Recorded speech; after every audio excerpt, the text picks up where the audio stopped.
So I am far from home.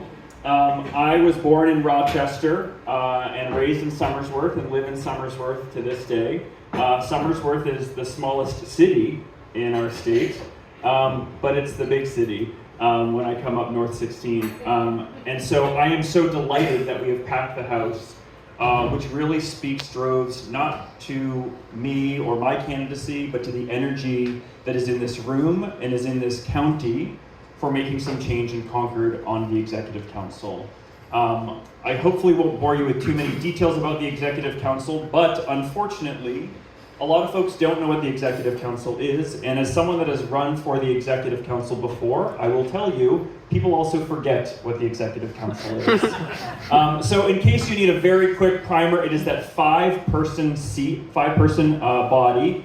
We are the only state in the country that has a weak governor. The only state in the country that has a weak governor system. Despite all the news clips on national media that Chris Sununu likes to plug himself on, he's actually a weak governor. We have 5 people on our Executive Council that other states would provide the authority to say, choose your judges, choose the heads of agencies and commissions, determine and execute state contracts or state pardons. We actually have 5 people that have the final say on that. And historically, it has gone to the Republicans. Really, it's one of the most gerrymandered bodies of government that we have in the state. I know that because I used to live in the most gerrymandered district, District 2, and now I live in another very gerrymandered district, District 1, and I haven't moved. That was really the result of redistricting, that we knew the Republicans won control of the State House and told us explicitly that they rejected an independent redistricting commission and wanted to use redistricting to wield power longer.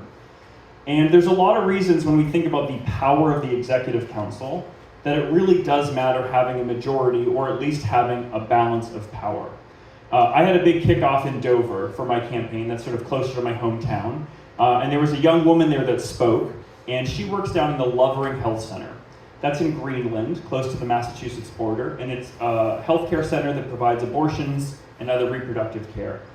And she was remarking how it was not uncommon for folks that are coming into her center to be from the Mount Washington Valley, because driving down close to Massachusetts is literally the closest place they could find an abortion. And if you talk to the folks at Planned Parenthood, which have an incredibly high standard of care, not just for reproductive health, but for sexual health, gender health, and general health care, they will tell you the reason they can't expand clinics is because of funding. And we know that Joe Kenney, our current executive counselor, has voted down funding for Planned Parenthood every single time. And so that's why the Executive Council and flipping a majority, and particularly flipping District 1, is so crucial.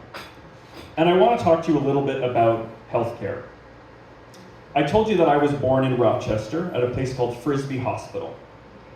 You can't be born at Frisbee anymore. Frisbee went through an experience that we are very used to here in New Hampshire, which was the closure of its birthing and delivery services. And Frisbee in the Rochester, it sort of serves northern Strafford County, and over the years had served a lot of and underinsured folks, very important and necessary. But ultimately that produced a slightly untenable situation, and they were purchased by a corporation. Not just any corporation, the Hospital Corporation of America. And if it sounds like the sinister name of a villain from a bad screenplay, it literally is. Not a couple months after HCA purchased this hospital, they decided to close birthing and delivery despite promising to keep it open for 5 years.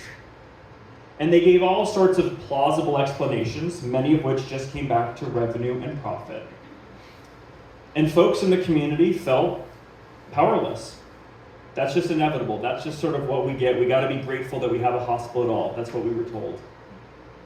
But imagine being someone in Wakefield who now has to plan the 45-minute drive to Portsmouth for a pregnancy. Imagine all of the families that would choose to live in these communities, these rural communities in southern Carroll County, that now actually don't know if that's the right place for them. Fortunately, there were a couple people down in Rochester that said, we're not going to let this stand. And they were part of the Greater Rochester Health Foundation, and I was privileged to be a member of it. And we said, we're going to fight this. We don't know what we're going to get. HCA is a corporation, it's a behemoth, but we're going to fight it. This isn't right. Our community deserves better. And so we made a lot of noise. We got the Attorney General's office involved, and we pushed very hard. And ultimately, we were able to delay the closure of the birthing center by a year and get almost $3 million from HCA to be redirected back to reproductive healthcare services.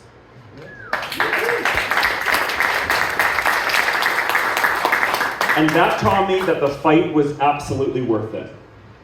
Because, I don't really blame my neighbors that felt powerless. Because a lot of times, that is what it feels like to live in small communities in New Hampshire. That we just have to accept the forces that be. But what that fight taught me is that when something feels like you don't have power, it is because someone else is taking advantage of that power. And someone else is staying in power. And ultimately, I don't blame HCA entirely. They're beholden to their shareholders. They're not beholden to the community. And they are just one data point in a very harrowing trend of almost a dozen birthing and maternity centers that have closed in our state in the last decade. Access to healthcare is an issue that plagues us all, but especially plagues small communities. And when decisions in Concord are made, anything that's good or a win might register as a radar in small communities. But when something is taken away, our small and rural communities feel it the hardest. And so I want to talk to you about how we are going to win in District 1, a district that goes from Durham and Strafford County to the Lakes region to the North Country, all the way to Canada. And I want to talk to you about how we're going to win by sharing you a little bit of a story about recovery. So I decided to get sober 13 years ago, and it took me a while, but I finally identified and understood that I was a member of the recovery community. And that started to connect me with a lot of services and organizations and fights that were happening, and challenges and opportunities in New Hampshire. I had the good fortune, as Jared mentioned, to open the first nonprofit restaurant that explicitly hires folks coming out of incarceration and working on their recovery journey to help bridge the gap of services that are really lacking in this state. And for any of you that are familiar with recovery, you know someone in recovery, or you yourself are on that journey, you'll be familiar with this common adage. And it's the idea that the opposite of addiction is not sobriety, it's connection. That isolation and loneliness are the driving forces of substance misuse and ultimately overdose deaths. And it's why recovery organizations really center community in their work, because they know that having a sense of belonging, being understood and seen and valued is what helps people on their journey. And if we apply this concept to New Hampshire, I think we learn something interesting. Because we know that New Hampshire over the last decade has jostled between first, second, and third place in the country for number of overdose deaths. And while that trend is getting better since COVID, we've seen the numbers are improving, many of us have personal stories we read in the newspaper, local and national, about how our communities and our state is really plagued with this epidemic. But the thing that is interesting to me when you think about it is that if New Hampshire struggles with addiction more than most states in the country, it might also suggest that we struggle with loneliness and isolation. And it turns out there's some data to back this up. Stay Work Play, which is a statewide organization that seeks to keep young people in our state, they did a survey across the entire state of young people. And they found that 20% of young people could not name a single friend in their community. Think about that, 20%. 1/5 of young people have 0 friends. And while that trend has gotten slightly better over the last couple of years, and I would like to think it's places like the Vault, people that are opening businesses and artists that are starting organizations that are making New Hampshire feel like a place to connect. The one thing that is still true about that statistic is that as you go north in the state, from my hometown in Somersworth, and you drive up 16, loneliness gets worse with every mile. That the North Country is statistically the most isolated county in our state. And you might wonder why someone running for an executive branch position is talking to you about loneliness and friendship.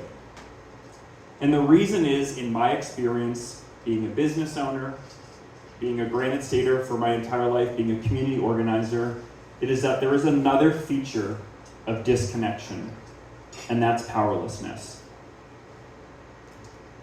Go into any city council or select board meeting in this state, the vast majority of them are still seated by our oldest generation, and you will hear an endless stream of inevitabilities. The loss of accreditation of a public school or the closure of a public school building, the loss of our favorite Main Street business, a healthcare clinic gone. All of these things are just inevitable. They just had to happen. And unfortunately, even with the best intentions, politics can sometimes just dull our shine, and we just have to accept it as is. But I have to tell you something. I think our small communities are our strength. And I think all of you are here because you believe that too. You know, we all know that expression that the arc of history bends towards justice, but somebody has to bend it, and we cannot bend it alone.